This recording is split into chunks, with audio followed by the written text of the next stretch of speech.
Hey guys, Paul here from FamilyWheels.ca. Thanks for tuning in to another car review for your growing family. Today we're looking at the brand new 2016 Hyundai Tucson. And I've been pressured pretty hard actually by a couple of my Twitter followers and even one of my colleagues to get into this thing, to check it out, because it is such a highly sought after vehicle now. The Tucson competes with the likes of, let's see, the Ford Escape, the Toyota RAV4, even the Volkswagen Tiguan. Basically, you could name any company right now and they've got a small SUV in their lineup, because this kind of vehicle has just gotten so popular in terms of shuttling kids to and from school. And it is back to school time now, so the perfect time to look at this new version. The new version deals with some issues that the old one had lingering, things like a noisy cabin at speed, not the greatest ride, and this new car actually has a 1.6 liter turbo on offer as well too, which is proving to be very smooth. But I'm going to meet up with that colleague of mine who said to me, when are you taking out the new Tucson? See what he thinks of it, see if it could work for his family as well as ours. So stick around, we'll see how the new Tucson does.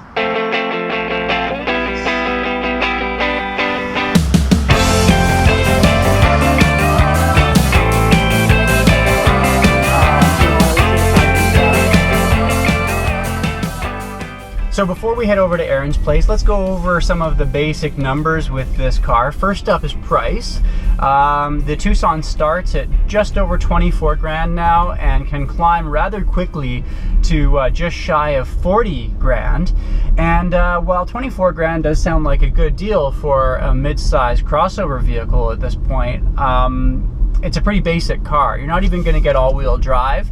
But if we go just above those front-wheel drive basic models, you start to get some pretty good features standard on this vehicle. Some good safety features included, like blind spot detection, rear cross traffic alert, things that are going to help keep an eye on that sort of blind spot area, let you know whether a car is coming up rather quickly on you so that your lane change might not be quite safe enough. And then you start to get things standard as well, like heated seats, a rear backup camera, and Bluetooth technology too. So not bad features at a fairly reasonable price. And of course, included in those trim levels are two separate engines as well.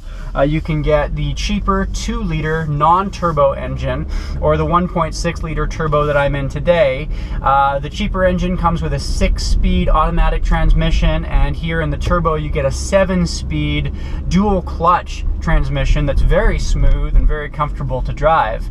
Surprisingly, the non-turbo engine actually gets worse fuel economy numbers according to Hyundai than the turbo does. You get about 9 to 11 liters per 100 kilometers with the non-turbo, and about 8.5 to 10 with the turbo. And a lot of times I don't really believe those numbers, because turbo engines can really suck up fuel pretty quickly. But here I've been driving this car around the city now for a few days, really no highway driving at all, and I've got about 8.9 liters per 100 kilometers as my average, so not bad. And this turbo is a lot of fun to drive. However, one thing that I will say is that when you're starting from a stop, here I'm gonna come to a stop here and show you what I mean. If you really want to give it some juice, there's a fair bit of a lag. Check this out. Okay, there it goes. Once it's up at speed, it's a lot of fun to drive, but I wish that it would just kind of have a bit more immediate power off the line, or if I really wanted to pass somebody with a fair bit of oomph on the highway. Now, one of my first cars, it was actually my first ever new car, was a Hyundai Accent years and years ago. And I don't think I'm too far off base when I say that that was a tin can. It was a pretty bad car.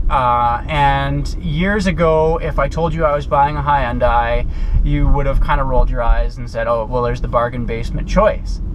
Today, here we are in this still Korean-made Tucson, and what a difference. This is a really nicely made, great fit and finish kind of vehicle. I'm in one of the higher end trims here today in the Tucson. You can see I have this massive panorama sunroof up above me here. 8-inch navigation touchscreen is really intuitive and easy to use. The hands-free on the steering wheel, it understands my commands even better than the system that's in the Mercedes that I was in last week. I'm so impressed impressed. And it's no wonder that in terms of initial quality and comfort in these new Korean vehicles, that they are really smashing through that ceiling that people might have originally thought of when they thought of Kia and Hyundai. Really nice vehicle to be in. There are a couple of exceptions. There's still some cheap plastic around the door frames, a little bit here around the navigation as well, but in terms of general fit and finish, man, Hyundai, you have upped the game big time here. I'm really digging these seats here today as well. They're super comfortable, they're supportive, and they're firm just the way I like it. In fact, I would hazard to say that these are the most comfortable seats that I've ever been in a Korean-made vehicle. The base model comes with cloth seats, but you quickly get into leather and the higher end trims. One thing I would caution is that while these seats look really cool, these hundreds of tiny little perforations through the front and rear seats in the leather option, they can clog up with baby food and other kid messes really easily, and they can be a real pain to clean. So if you are going with the leather option and your kids are still flinging food everywhere back there, it might be worth just throwing a cloth down or something to keep the seats a little cleaner for you. All right, so let's go through our standardized test now. We always put the same amount of gear into all of our vehicles to see how they do with the trunk test. And as you can see here, a stroller, a couple bags of groceries, a ball and a bag, and a diaper bag. That is looking really good, actually. So good that I was able to put the stroller lengthwise rather than across, which means that, hey, Comox, come here. Up, up, up, up.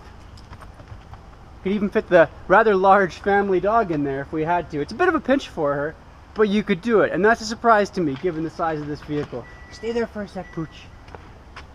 Now, let's bring that over to our next test, which is the rear-facing child seat test. What happens when we put one of those in place to the legroom for the front passenger, because that can often kind of be the kiss of death for the front passenger in vehicles of this size. With our tape measure here, I'll show you what we've got.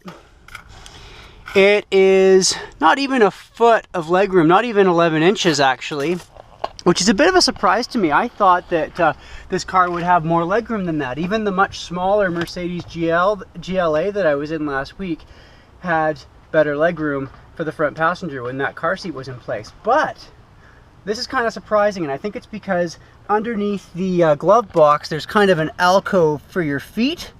It's tight, but it's not totally unmanageable for me, and I'm 6'2". Let's talk about the back seat when kids get out of car seats and that sort of thing. I'll show you how it is. Looking pretty good back here. I've got the seat set the way I like it up front, so even for a tall driver up front, there's still a decent amount of legroom for the rear passenger. One thing that I like about being back here is that there's actually a handle down here by my thigh for the rear passenger, and I can recline a little bit.